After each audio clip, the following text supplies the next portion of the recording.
மணிவாசக பெருமான் ஒரு பெரும் பட்டியல் கொடுத்திருக்கிறார்.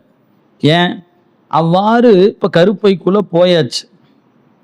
அப்படி கருப்பைக்குள்ள போன உயிர் மெல்ல மெல்ல அப்படியே 1 மாதம் 2 மாதம் 10 மாதம் ஆகணும். அப்படின்னா அந்த 10 மாத காலத்தில் அது ஒவ்வொரு மாதம் ஒவ்வொரு வகையான இடர்பாட்டுக்கு உள்ளாகும். எனவே அந்த கருவினுடைய தங்கியிருக்கிற உயிர் ஒரே மாதத்தில் சிதைந்து போகும். அவை சிதைந்து போகிற வாய்ப்பு 6 மாத காலத்துல எப்ப வேணாலும் நிகழும். 1 மாதம் அல்ல, 2, 3, 4, 5, 6வது மாதம் வரை கரு கலைந்து போவதும் குலைந்து போவதும் நிகழும். இதில் இன்னொரு குறிப்பு, 6 மாத காலம் வரை பெரும்பாலும் மற்றவர் பார்வையில் ஒரு பெண் கருவுற்றிருக்கிறார் என்பது அறிவது அரிது. அவர் சீக்கிரம் கண்ணுக்கு தெரியாது. ஆனால் 7வது மாதம் வரும்போது மற்றவர் கண்ணில் பற்றும். 6லேயே புலப்பட்டுடும், கொஞ்சம் லேசாக புலப்படும். 5 வரைக்குமே பெரும்பாலும் கண்டுபிடிக்க முடியாது. 6வது மாதம் இருப்பை காட்ட ஆரம்பிச்சிடும். இந்த பெண்ணை பார்த்தா கருவுற்றது போல தெரிகிறதே அப்படின்னு புலப்படும். அப்படி புலப்படுகிற பொழுது சிலருடைய பார்வை உண்டாலாயிருக்காமே அப்படின்னு பேச, கண்ணில் பார்க்க அந்த கரு சிதைந்து போகும். நம்முடைய கண் பார்வைக்கு எவ்வளவு பவர் இருக்குன்னு பார்த்துங்க. கருக்குள்ள இருக்கிற உயிர் சிதைந்து போகிற அளவுக்கு நம் கண்ணின் பார்வைக்கு வலிமை அதிகம், சும்மாலாம் இல்லை. அப்ப 6வது மாதத்தில் கரு கலைந்து போவதற்கான வாய்ப்பு இருக்கிறது என்பதை நம்முடைய மணிவாசக பெருந்தகை இதை நமக்கு பதிவு செய்து தருகிறார் அகவல்ல. அது மாதிரி இங்கே நீங்கள் அந்த குறிப்பை பார்க்குறோம். இங்கேயும் அந்த குறிப்பை நமக்கு சொல்லுகிறார். எனவே அந்த வளர்ச்சியை சொல்லும்போது இவ்வாறு கருக்குள்ள புகுந்து தாய் காப்பாற்றிய நிலையில் 1 மாதம் 2 மாதம் 3 மாதம் இப்படியே வளர்ந்து வளர்ந்து வருது. இப்போ மணிவாசருடைய வாக்கில் ஒருமதி தாந்தியின் இருமையிற் பிழைத்தும், இருமதி தாந்தியின் ஒருமையிற் பிழைத்தும் அது சொல்லிகிட்டே வர்றார் இல்லைங்களா. 10 மாதம் வரைக்கும் பிழைத்து பிழைத்து பிழைத்துனார். அதோடு விட்டுட்டாருன்னா பரவாயில்லையே. 10வது மாதம் என்ன சொன்னாருங்க, நீங்கள் ஒவ்வொன்றையும் அதில் நீங்கள் பார்த்தீங்கன்னா தெரியும். மும்மதி தன்னில் அம்மதம் பிழைத்தும், 2 திங்களில் பேர் இருள் பிழைத்தும், 5 திங்களில் முஞ்சுதல் பிழைத்தும், 6 திங்களில் ஊறு அலர் பிழைத்தும். அது என்ன ஊர் அலர்?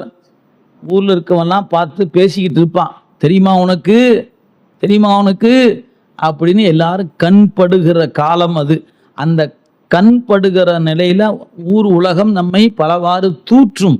அப்படி தூற்றுகிற அந்த சொல்லுல பிழைக்கும் அந்த உயிர். எனவே 6 மாதத்தில் ஊரலர் பிழைத்தும்.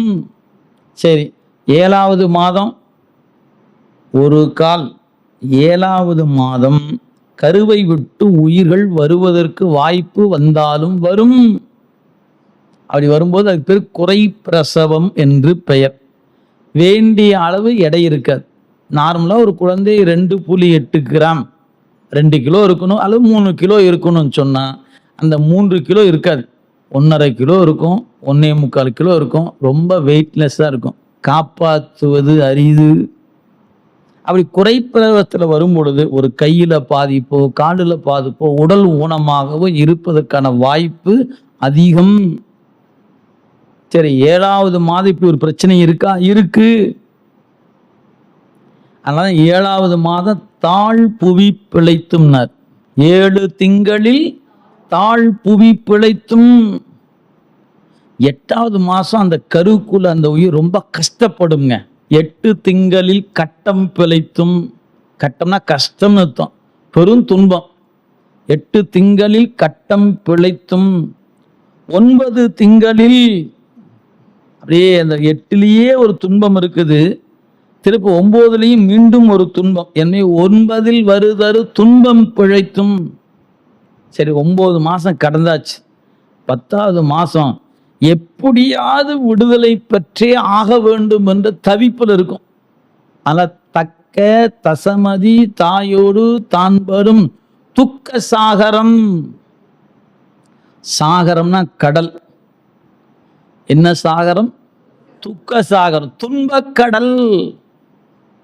நாம இன்னைக்கு இப்படி வடிவம் தாங்கி நிக்கிறதுக்கு முன்ன எங்க இருந்தோம்? துன்பக்கடலுக்குள்ள கடந்தமையாங்கிறார். தக்க தசமதி தாயோடு தான்படும், அம்மாவும் சிரமப்படும், குழந்தையும் சிரமப்படுகிற காலம் 10வது மாசம். ஒரு 3 கிலோ வயிற்றுல வச்சுக்கிட்டு 2 நாள் சுற்றி பார்த்தா தெரியும் இல்லையா எவ்வளோ கஷ்டம். ஒரு பையன் மாட்டி சுற்றி பாருங்களேன், கஷ்டம் எவ்வளோன்னு தெரியும். வயிற்றுல கட்டுறதுலாம் அப்புறமேலு.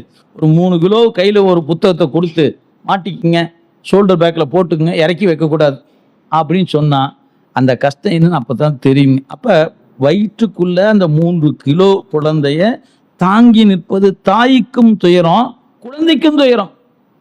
எனவே 2 பேரும் துன்பப்படுறாங்க. தக்க தசமதி தாயோடு தான்பெரும் துக்க சாகர துயரிடை பிழைத்தும். 10 மாதம் ஆச்சு.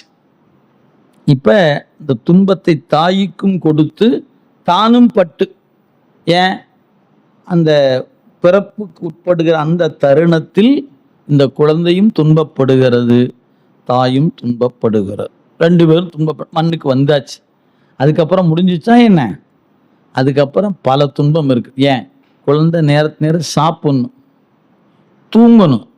அதை விட முக்கியம் அந்த நேரத்துக்கு மலம் கழிவு நடக்கணும். பாலை மட்டும் குடிக்குது, ஆய் போகலன்னா வயிறு இரும்பு போல கட்டிக்கும். வயிற்று தொட்டு பார்த்தோம்னா பஞ்சு போல உள்ள இல்லாமல் என்னாக்கும், அப்படியே என்னது இப்படி இருக்குது, ஐயோ என் குழந்தைக்கு என்னாச்சோ அழுது புலம்பி கிடக்கும். அது அப்புறம் கடைசியில் அதை கொடுத்து இதை கொடுத்து எதையாவது கொடுத்து விட்டு அந்த மலை கழிவு போன பிறகு அந்த தாய் படுகிற சந்தோஷம் இருக்கு.